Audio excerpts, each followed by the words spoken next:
Good morning friends.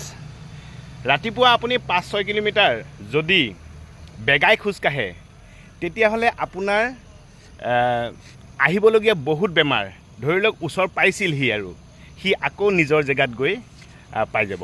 ধৰি লওক আপুনি নগাঁৱত আছে আৰু আপোনাৰ বেমাৰটো আহি গুৱাহাটীৰ পৰা বেমাৰটো আহি ধৰি লওক ৰহা বা বেবেজীয়া পাইছেহি যদি আপুনি ৰেগুলাৰ যদি 5-6 কিলোমিটাৰমান খোজকাঢ়ে বা এটলিষ্ট 45 মিনিট যদি আপুনি ফাষ্ট ৱাকিং কৰে তেতিয়াহ'লে আপোনাৰ বেমাৰে ভাবিব এওঁৰ ওচৰত নোযোৱাই ভাল।